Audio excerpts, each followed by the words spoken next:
বাংলাদেশের সবথেকে সুন্দরতম বর্ডার রাস্তা এখন এই মুহূর্তে আমরা আছি, যেটা হচ্ছে সেই মাঝিরপাড়া, যেটা বাংলাদেশের অনেক ট্রাভেল লাভার, অনেক ট্যুরিস্ট, অনেক বাইকারের কাছে অজানা।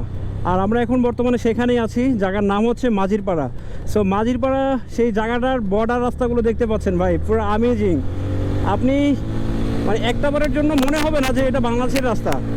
রাস্তাগুলো টোটালি নতুন করা হয়েছে, এখন অনেক ট্যুরিস্ট এখানে আসতে পারি না। আসলে আমরা ভাই ব্রাদার মিলে আজকে এসেছি এখানে।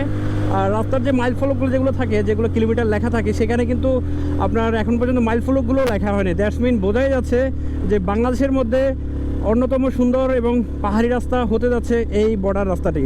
সো যারা এখনও আসেননি আসলে খুব শীঘ্রই হয়তো আসতে পারবেন। আর এখানে কোনো আসার জন্য এখনও কোনো নিষেধাজ্ঞা হয়নি বা কোনো ধরনের সমস্যা নাই। আর আমার কাছে খুব বেশি ভালো লেগেছে, কারণ রাস্তাগুলো ভাই এত পাহাড়ি আঁকাবাঁকা রাস্তা। আপনারা তো আসলে কেওক্রাডং নিয়েই পড়ে আছেন, বাট কেওক্রাডংয়ের বাইরে যে অন্য একটা রাস্তা আছে সেটা আসলে আপনাদের ধারণাই নাই। সো যারা হচ্ছে আমার এই ভিডিও দেখে আসতে চান, আমার কমেন্টস অবভিয়াসলি জানাবেন এটা, বা যারা এসেছেন তারা হচ্ছে এই সম্পর্কে জানতে পারবেন। দেখেন ভাই, টোটালি এই বর্ডার রাস্তাটা করা হয়েছে পাহাড় কেটে।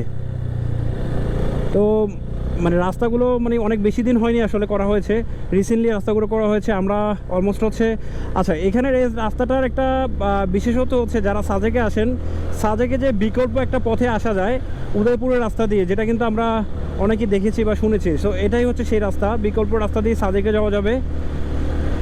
আর মূলত এই পাড়ায় এখান দিয়ে যাওয়ার পথে ছোট ছোট পাড়া আছে আসলে।